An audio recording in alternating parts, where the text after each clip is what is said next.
A crise teórica do comunismo, só para vocês entenderem, gerou duas realidades bem distintas. Uma foi o fascismo, que é filho legítimo do comunismo, ou então filho bastardo, como queira chamar, né? Mas em todos os casos é filho do comunismo. E o marxismo cultural. Como é que aconteceu isso? Vejam.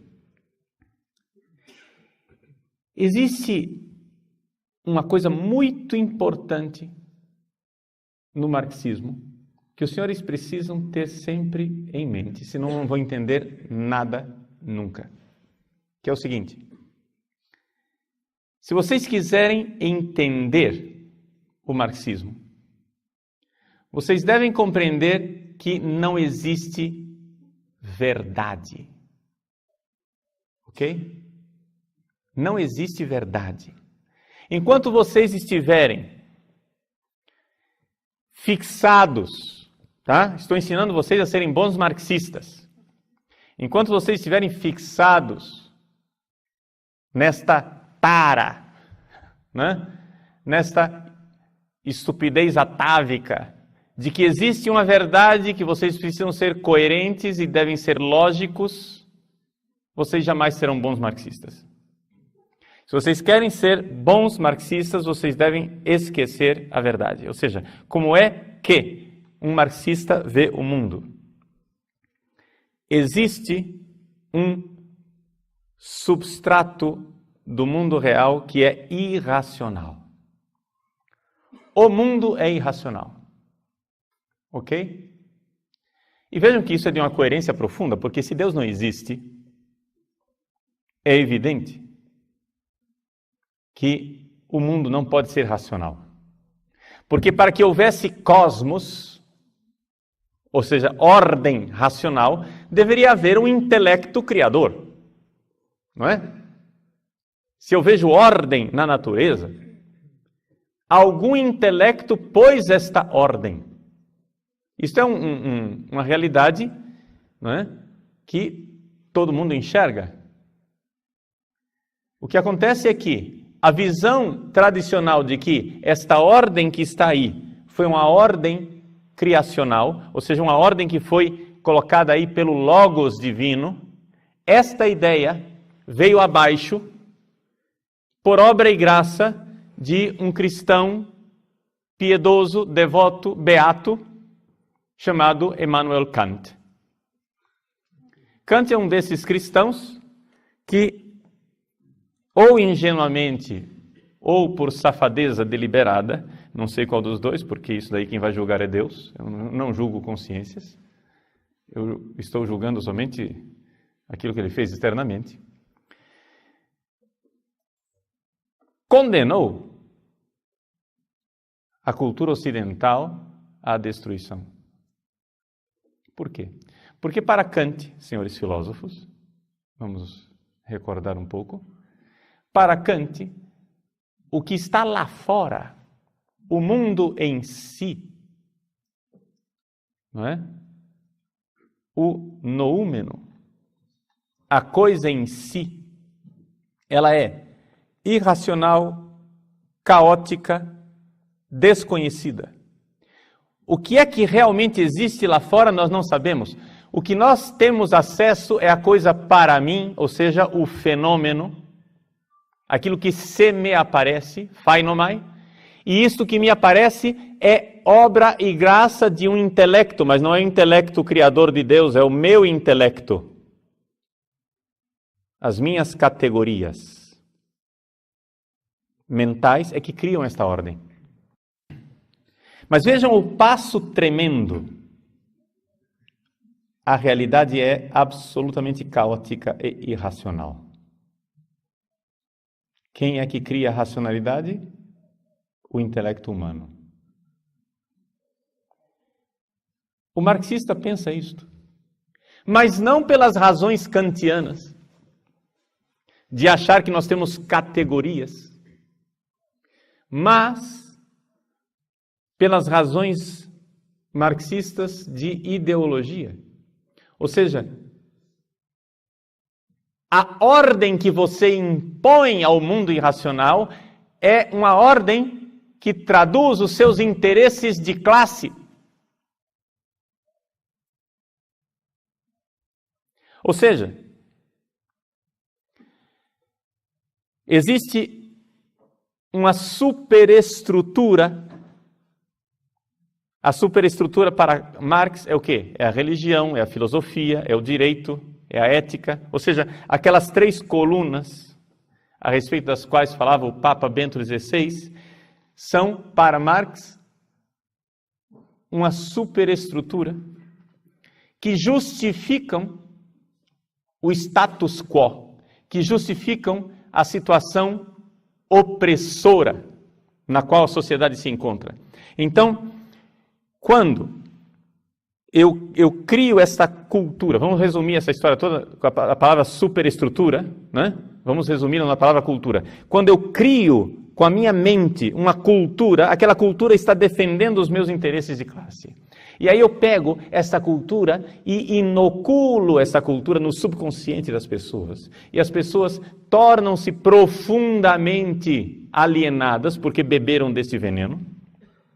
E então, as pessoas começam a defender os meus interesses de classe porque elas beberam a minha religião, elas beberam a minha filosofia, elas beberam o meu direito e esta lógica burguesa irá defender os meus interesses de classe. Assim como eles não entram em debate com você, porque se eles entrarem na sua lógica, eles irão perder. Assim também é necessário que você entenda que é tempo perdido você entrar num debate com eles de lógica aristotélico-tomista, porque este debate não irá levar a lugar nenhum. Por quê? Porque o debate, aquilo que Platão chamava de dialética, aqui a palavra dialética não tem nada a ver com aquilo que Hegel chama de dialética, tá? Porque a dialética clássica, filosófica, tem um pressuposto. Para que você entre num debate filosófico, existe um pressuposto, que é a honestidade moral dos debatedores. Ou seja, que as pessoas estejam buscando a verdade. Para eles não há verdade. Portanto, eu acho que todos nós já tivemos essa experiência infeliz de debater com um teólogo liberal da libertação que parece um bagre ensaboado. Quando você acha que o pegou, ele muda de opinião.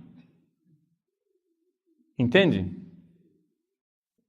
Com grande desenvoltura, eles mudam de posição, porque vocês têm que entender aquilo que é a lição básica de Antônio Gramsci.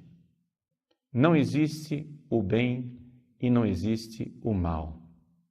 O que existe é aquilo que ajuda a revolução ou aquilo que atrapalha a revolução. Um dos filósofos que Gramsci estudou e que todo o pessoal da esquerda venera é Maquiavel. E Gramsci colocou claramente que aquilo que Maquiavel fez a favor do príncipe, nós devemos agora fazer a favor do partido, que é o novo príncipe. Ou seja, não existe certo e errado. Não existe moral e imoral. Eles conhecem a sua lógica burguesa e sabem que você tem um apego atávico ao bem e ao mal, a distinção do que é certo e do que é errado, do que é moral e imoral, do que é ético e não é ético, e ele irá usar isso contra você. Mas, por outro lado, esses homossexuais são absolutamente indispensáveis e importantíssimos para derrubar o sistema ocidental. Então, os mesmos comunistas que põem os homossexuais na cadeia em Cuba irão despejar rios de dinheiro para fazer passeatas gay na Paulista. Por quê? Porque os direitos homossexuais irão trazer abaixo o sistema.